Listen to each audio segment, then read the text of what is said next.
Minha esposa teve um caso e pediu um casamento aberto para que pudesse continuar a vê-lo. Então eu fingi concordar por meses enquanto reunia provas de sua negligência com nossos filhos e entrava com o pedido de divórcio e custódia. Olá a todos. Estou usando uma conta descartável por razões óbvias. Meu nome não é realmente Mark, mas servirá para isto. Tenho 35 anos. Minha esposa, a quem chamarei de Sarah, tem 33. Estamos casados há 10 anos e juntos há 12. Temos 2 filhos, uma filha, Lily, de 8 anos, e um filho, Tom, de 6. Estou escrevendo isto, creio eu, para tentar impor alguma ordem ao caos que rompeu em minha vida nas últimas 48 horas. Talvez escrever para estranhos proporcione alguma clareza ou pelo menos, uma caixa de ressonância. Minha vida profissional nos últimos 12 anos tem sido como gerente de projetos sênior em uma grande empresa de construção comercial. Os projetos são complexos, de alto valor e invariavelmente operam sob prazos apertados. Isso se traduz em longas horas. Um dia típico é de 10 a 12 horas no local da obra ou no escritório. E não é incomum que isso se estenda para 14 ou 15 horas quando estamos pressionando para a conclusão de uma fase ou lidando com crises inesperadas, que são frequentes neste ramo de trabalho. O trabalho de fim de semana, pelo menos uma manhã de sábado, é mais a regra do que a exceção. É uma carreira exigente, sem dúvida, mas que nos permitiu viver confortavelmente,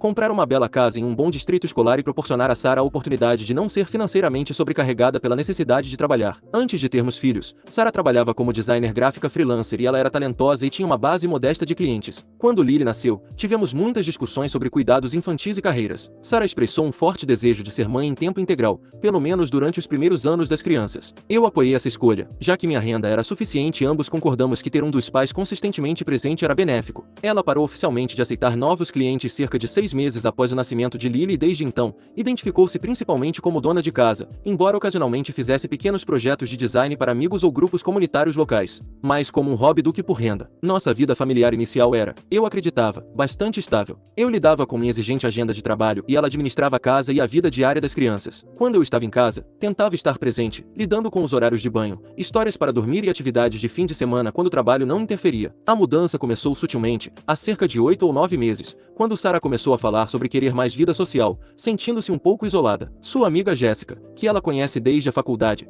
começou a organizar noites de garotas inicialmente, era uma vez por mês, talvez um jantar ou um filme. Eu apoiei totalmente e achei que era saudável para ela. Eu assumia completamente o cuidado das crianças nessas noites. Com o tempo, a frequência aumentou e uma vez por mês tornou-se a cada 2 sextas-feiras. Depois, nos últimos 3 meses, tornou-se quase toda sexta-feira e às vezes, uma tarde ou noite de sábado também. A composição do grupo também parecia evoluir e Jéssica era mencionada com menos frequência e nomes mais novos que eu não reconhecia começaram a surgir. O comportamento dela em casa também começou a mudar, embora fosse como uma maré lenta, fácil de não perceber no dia a dia. Ela ficou mais absorta em seu telefone, muitas vezes sorrindo ou digitando respostas rapidamente, mas se eu perguntasse, as respostas eram vagas. Apenas uma coisa engraçada de um grupo de bate-papo ou planejando o próximo passeio. Ela começou a investir mais em sua aparência para essas noites fora. Roupas novas, mais tempo gasto com cabelo e maquiagem, mas novamente, racionalizei isso como ela aproveitando sua vida social. O primeiro sinal de alarme concreto, embora pequeno, foi há cerca de 2 meses, quando ela colocou uma nova senha complexa em seu telefone e nunca tivemos senhas que o outro não soubesse,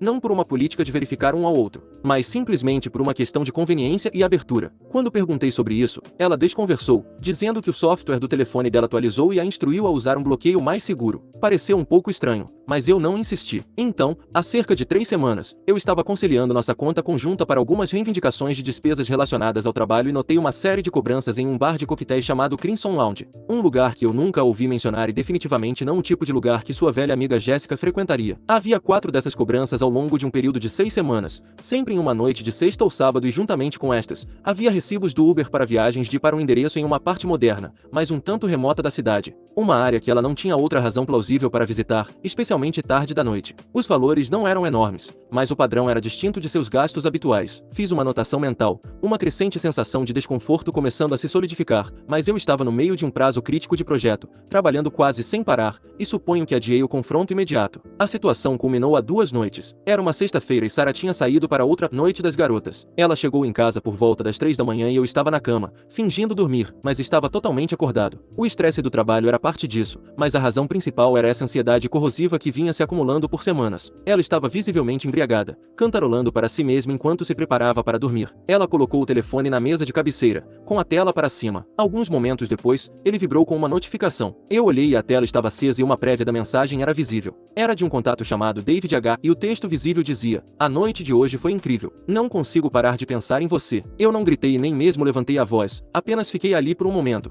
as palavras queimando em minha mente. Então perguntei, com bastante calma: "Sarah, quem é David H?" Ela literalmente deu um pulo, assustada. Virou-se para me olhar, a cor sumindo instantaneamente de seu rosto. Sua primeira reação foi negação. Ela gaguejou: "David? Ah, ele é apenas um amigo da Stephanie, do grupo. Ele às vezes se junta a nós." Eu respondi, igualmente calmo. Eu vi a mensagem: "Sarah, a noite de hoje foi incrível. Não consigo parar de pensar em você." Isso não soa como um conhecido casual de um passeio em grupo. Foi quando a fachada desmoronou e ela sentou na beira da cama, de costas para mim, e começou a soluçar. A confissão saiu em pedaços, uma torrente de lágrimas, desculpas e justificativas. Ela estava tendo um caso com esse homem, David, nos últimos 4 meses. Ele era alguém que ela conheceu no Crimson Lounge durante uma de suas noites fora, uma noite em que aparentemente, suas amigas não estavam presentes. Algumas daquelas noites das garotas subsequentes tinham sido exclusivamente com ele. Ela falou sobre se sentir solitária devido às minhas longas horas de trabalho, sobre se sentir invisível e desvalorizada. Ela disse que David lhe dava atenção, a fazia se sentir viva e vibrante novamente. Ela repetiu várias vezes que foi um erro horrível,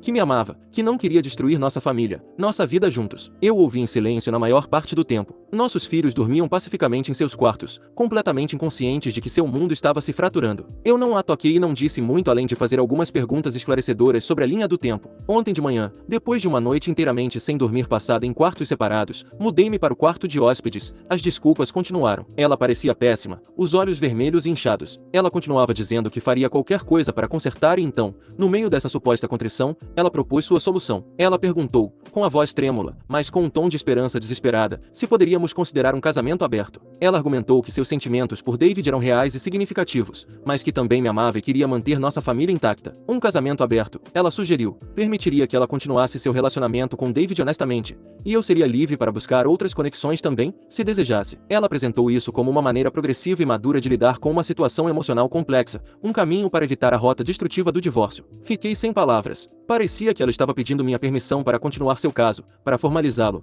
para de alguma forma absorver esse outro homem na estrutura de nossas vidas. Eu disse a ela que precisava de tempo, que não poderia lhe dar uma resposta. Então, aqui estou eu agora, no meu pequeno escritório em casa, a porta fechada. Lily e Tom estão assistindo desenhos animados de sábado de manhã lá embaixo. Sarah está se movendo na cozinha, sua presença um peso constante e pesado. Ela está tentando agir normalmente pelas crianças, mas é um verniz muito fino. Minha mente está acelerada. Quais são as implicações? Como eu sequer começo a lidar com isso? Minha reação visceral imediata à ideia de casamento aberto é repulsa, mas também estou tentando pensar estrategicamente se dizer não imediatamente a levar a ir embora. E as crianças? Minha prioridade tem que ser a estabilidade e o bem-estar delas. Eu trabalho horas exaustivas. Como eu conseguiria como pai solteiro? O pensamento é avassalador. Alguém já foi apresentado a tal cenário? Um caso seguido não apenas por uma confissão, mas por um pedido para integrar o parceiro do caso na estrutura do casamento? Quais são os primeiros passos que devo tomar?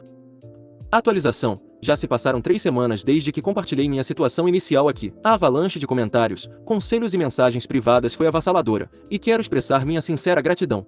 Ler tantas perspectivas diferentes, algumas duras, algumas empáticas, algumas brutalmente práticas, ajudou-me a atravessar a névoa inicial de choque e dor. Fez-me perceber que, embora minhas circunstâncias específicas parecessem únicas e isoladoras, os temas subjacentes de traição e escolhas difíceis são, infelizmente, comuns. Várias perguntas e pontos recorrentes para esclarecimento surgiram, então abordarei esses primeiro. Muitos perguntaram se havia sinais anteriores de infelicidade por parte de Sarah ou se havíamos considerado terapia antes disso. Olhando para trás, seu desejo crescente por noites das garotas e alguns comentários gerais sobre se sentir presa em uma rotina poderiam ser interpretados como sinais. No entanto, ela nunca me comunicou diretamente uma insatisfação profunda ou solidão de uma forma que sugerisse que nosso casamento estava em sérios apuros. Sempre que eu perguntava se tudo estava bem ou se ela queria conversar, ela geralmente dizia que estava apenas cansada ou estressada com as crianças. Não havíamos considerado terapia e eu genuinamente acreditava, talvez ingenuamente, que tínhamos um casamento fundamentalmente forte, embora às vezes estressado. O pedido de desculpas dela, como mencionei, foi cheio de lágrimas e autorrecriminação, mas sua proximidade com a proposta de casamento aberto, retrospectivamente,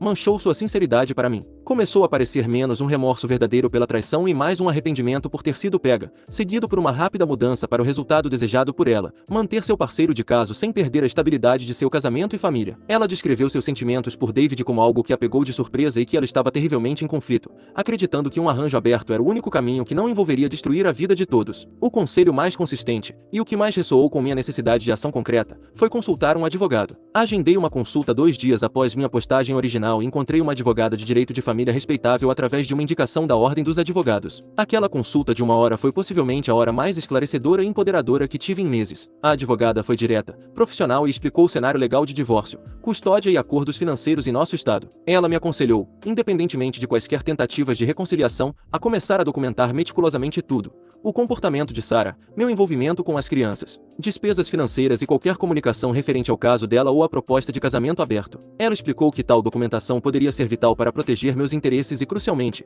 os interesses das crianças, caso o divórcio se tornasse o caminho a seguir. Ela também discutiu as potenciais implicações de um acordo de casamento aberto em processos de divórcio, observando que poderia complicar as coisas, mas que evidências de infidelidade pré-existente e conduta atual ainda seriam altamente relevantes. Depois daquela reunião, e depois de dias relendo comentários aqui e pensando sobre os destroços do meu casamento, cheguei a uma decisão difícil. A noção de um casamento aberto, particularmente um iniciado por infidelidade tão claramente ponderado a favor de Sarah, era algo que eu não poderia genuinamente aceitar. No entanto, um confronto agressivo imediato ou rejeição total de sua proposta também parecia arriscado. Preocupava-me que ela pudesse se tornar mais reservada ou que isso pudesse desencadear uma decisão precipitada de sua parte que impactaria negativamente as crianças antes que eu estivesse preparado. Então, formulei um plano, uma estratégia que minha advogada reconheceu como uma abordagem razoável, embora emocionalmente desgastante, a curto prazo. Informei a Sarah que estava disposto a considerar sua proposta de casamento aberto e escolhi minhas palavras com cuidado. Não disse que concordava, expressei que era uma ideia radical, que eu ainda estava processando o caso e que se fossemos sequer começar a explorar tal caminho, exigiria um esforço imenso, orientação profissional e absoluta transparência da parte dela. Disse a ela que precisaria de tempo para pensar, pesquisar e ver se conseguiria sequer cogitar tal conceito. Sugeri que um pré-requisito seria ela me contar tudo sobre David, o relacionamento deles e as expectativas dela. Também levantei a ideia de buscarmos aconselhamento de casal, especificamente para navegar nisso, sabendo muito bem que isso era uma tática de adiamento da minha parte. O objetivo principal aqui não era salvar o casamento por esta via, mas ganhar tempo, evitar que ela fincasse o pé ou tentasse esconder mais suas ações, e me permitir começar meus próprios preparativos. Após, agindo sob forte recomendação da minha advogada, contratei uma firma de investigação particular licenciada e respeitável. Este foi um passo significativo e não um que tomei de ânimo leve, mas entendi sua necessidade. A missão deles era documentar discretamente as atividades de Sarah, especificamente seus encontros e interações com David, o tempo que ela passava fora de casa, particularmente quando deveria estar cuidando das crianças, e qualquer conduta geral que pudesse ser interpretada como negligência de suas responsabilidades parentais ou mau uso de bens conjugais. Eles começaram seu trabalho há aproximadamente 2 semanas e o custo é considerável, mas vejo isso como um investimento para garantir um resultado justo para mim e meus filhos. Tornei-me incrivelmente diligente com a documentação e comecei um diário digital seguro, protegido por senha e com backup. Nele, registro entradas diárias, as idas e vindas de Sarah, as explicações que ela oferece, seu nível de envolvimento com as crianças, seus humores, quaisquer conversas significativas, parafraseadas com a maior precisão possível, e cópias de textos ou e-mails relacionados ao seu caso ou planos com David. Também rastreio minhas próprias atividades, particularmente tudo o que faço para e com as crianças. Paralelamente, fiz mudanças substanciais e visíveis em minha própria agenda para assumir o papel de cuidador principal. Isso foi o mais desafiador logisticamente. Tive várias discussões francas com meu supervisor direto e o departamento de RH, explicando que estava lidando com um assunto familiar sério que exigia que eu tivesse horários mais previsíveis e menos viagens no futuro próximo. Não revelei os detalhes do caso, mas enfatizei a necessidade de ser o pai estável para meus filhos. Eles foram surpreendentemente compreensivos e me permitiram alguma flexibilidade, o que envolve eu trabalhar horas intensamente focado enquanto no trabalho e depois continuar remotamente tarde da noite depois que as crianças estão dormindo. Agora cuido de todas as rotinas matinais de Lily e Tom, café da manhã, arrumá-los, levá-los à escola. Eu os busco na escola ou nas atividades extracurriculares e participo de todas as reuniões escolares, todas as consultas médicas, cozinho os jantares deles,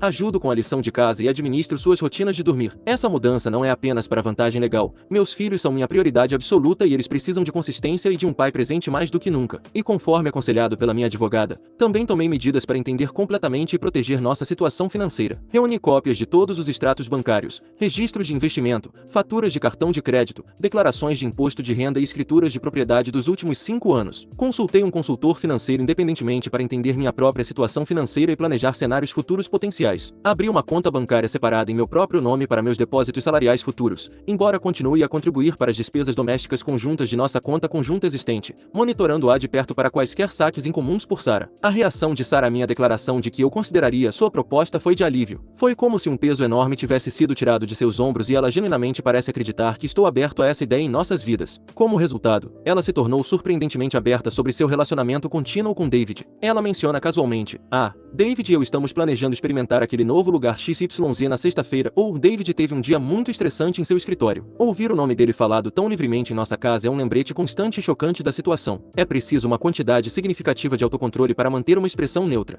Ela não fez nenhum movimento substantivo em direção à transparência ou construção de confiança que mencionei como condições. A versão dela de transparência é simplesmente me informar sobre seus planos com ele, aparentemente esperando minha aprovação. O investigador particular já forneceu várias atualizações. Eles são profissionais e têm sido discretos.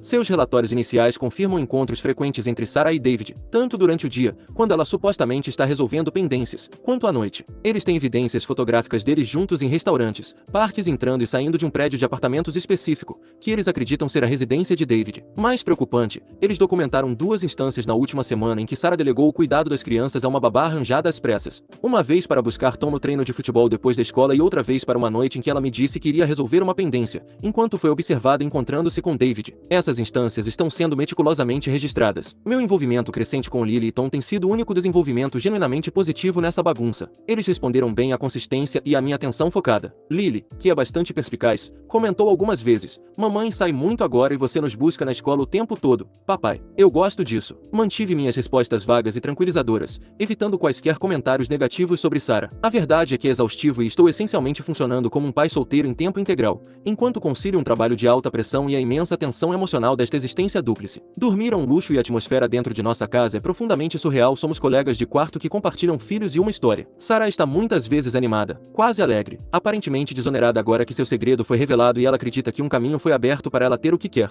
Ela conversa sobre compras ou avisos escolares e não há conversas significativas sobre nosso casamento, nosso passado ou nosso futuro, além de seus ocasionais comentários otimistas sobre como as pessoas fazem todo tipo de arranjo funcionar hoje em dia. Minha advogada está satisfeita com a direção que estamos tomando e com a qualidade das informações que estão sendo coletadas. Ele ressaltou que demonstrar um padrão consistente de eu ser o cuidador principal, juntamente com evidências do caso contínuo de Sarah e qualquer negligência ou impropriedade financeira associada, fortalecerá significativamente minha posição caso isso prossiga para um divórcio litigioso, particularmente em relação à custódia dos filhos e pedidos de pensão alimentícia para o cônjuge. Quanto tempo consigo sustentar essa caminhada na corda bamba, eu não sei. Cada dia é uma performance, mas por enquanto, esta é a estratégia. O objetivo é claro: proteger meus filhos, garantir o futuro deles e assegurar que se nosso casamento tiver que terminar, que termine em termos justos e que reflitam a realidade das escolhas de Sarah, não a versão idealizada dela de uma vida aberta, construída sobre meu sofrimento silencioso. Obrigado mais uma vez pelo espaço para escrever isso. Antevejo um longo caminho pela frente e atualizarei novamente quando houver desenvolvimentos substanciais.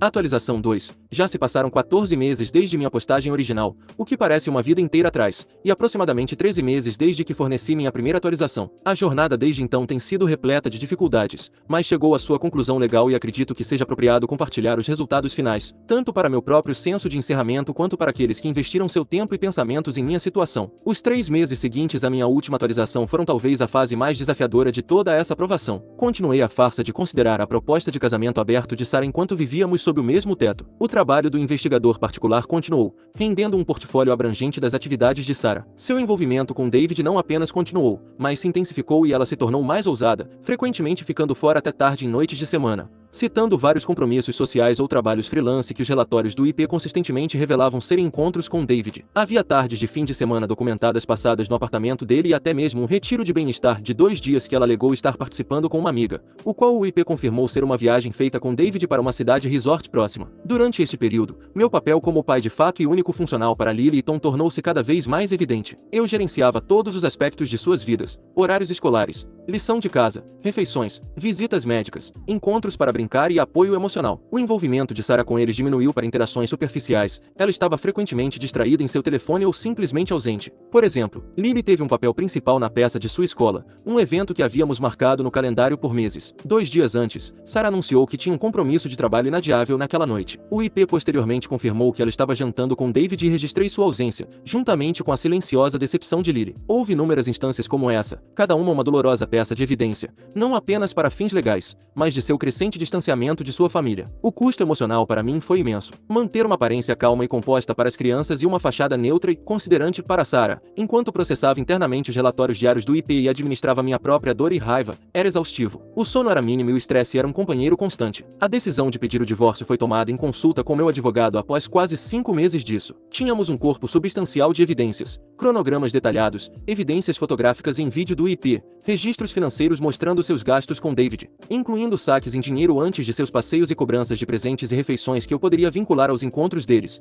e meu próprio registro exaustivo de seu absenteísmo parental versus meu cuidado em tempo integral. Meu advogado estava confiante de que tínhamos um caso muito forte, não apenas para o divórcio com base em adultério, mas para garantir a custódia primária e argumentar contra um apoio conjugal significativo devido à conduta dela. A logística do pedido de divórcio foi cuidadosamente planejada e garantiu um novo contrato de aluguel de uma casa no mesmo distrito escolar para minimizar a perturbação para Lily e Tom. No dia do pedido, enquanto Sarah estava fora, supostamente em um workshop de yoga, que o IP confirmou ser uma tarde na casa de David, mudei as crianças e nossos pertences essenciais para a nova residência. Sarah foi intimada com os papéis do divórcio e uma moção para a custódia primária temporária naquela noite, ao retornar para uma casa quase vazia. A reação dela, conforme me foi transmitida posteriormente por canais legais, eu iniciei uma política estrita de nenhum contato direto, com toda a comunicação passando por advogados ou um aplicativo de coparentalidade determinado pelo tribunal apenas para a logística relacionada às crianças. Foi de choque total, seguido por intensa raiva e acusações de traição. Ela genuinamente acreditava que eu estava lentamente aceitando sua visão de um casamento aberto e a revelação de que minha consideração tinha sido uma estratégia calculada para reunir evidências contra ela, segundo todos os relatos.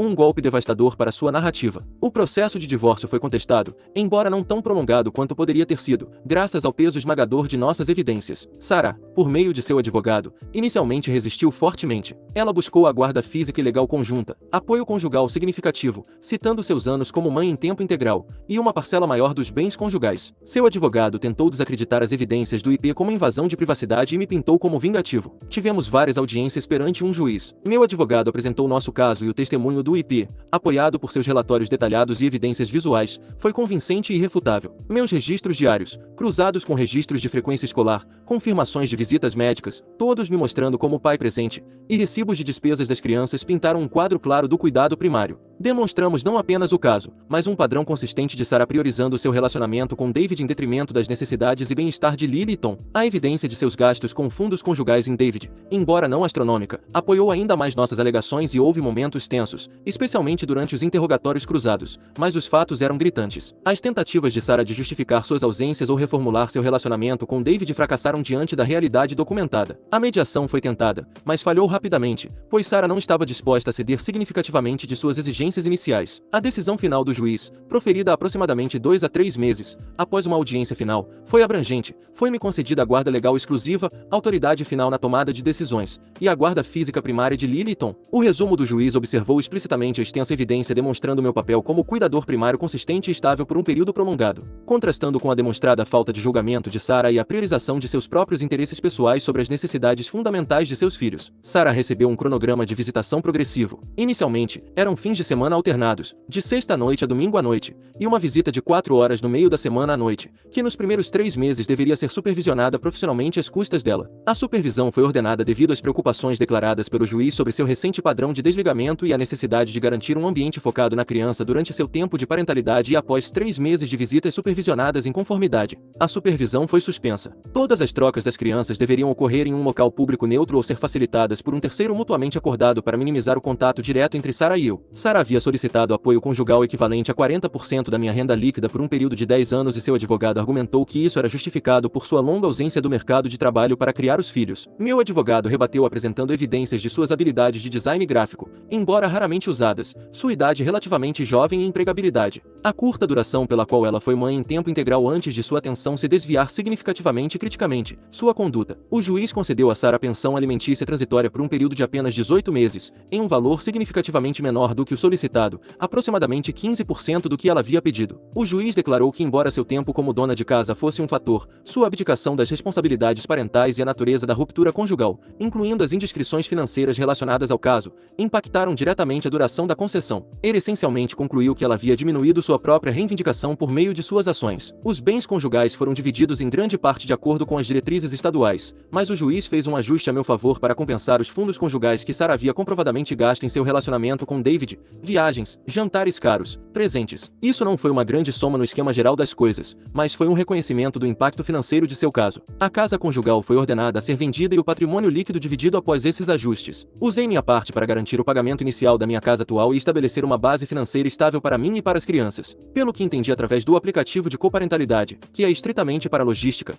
e ocasionalmente de conhecidos terceiros neutros, Sarah se mudou com David logo após a finalização do divórcio e ela ter que desocupar a casa conjugal vendida. Eles moram em um apartamento e a realidade financeira dela é, segundo informações, drasticamente diferente da que ela estava acostumada. A pensão alimentícia transitória é mínima, e a renda de David, combinada com qualquer trabalho freelance esporádico que Sarah possa estar realizando, parece insuficiente para manter algo próximo ao seu estilo de vida anterior. O romance inicial e a excitação de seu relacionamento estão agora, segundo alguns relatos, enfrentando as pressões mundanas da coabitação, restrições financeiras e as consequências de suas escolhas em relação às crianças. A visitação dela com Lily e Tom é consistente com a ordem judicial e as interações durante as entregas, que agora minha irmã ou um amigo de confiança cuidam para evitar contato direto, são descritas como educadas, mais tensas. As crianças são civilizadas com ela, mas seu vínculo primário e senso de segurança estão claramente comigo. A vida para Lily, Tom e eu se estabeleceu em um novo normal estável e a casa, embora menor que nossa casa anterior, tornou-se um lar caloroso e feliz. Minha situação de trabalho evoluiu e aproveitei a crise para negociar um cargo com horários mais gerenciáveis e significativamente menos viagens, permitindo-me ser um pai verdadeiramente presente. Isso significou uma ligeira redução no salário e talvez uma trajetória de carreira mais lenta, mas a troca pelo bem-estar dos meus filhos é uma que eu faria todas as vezes. Eles estão prosperando,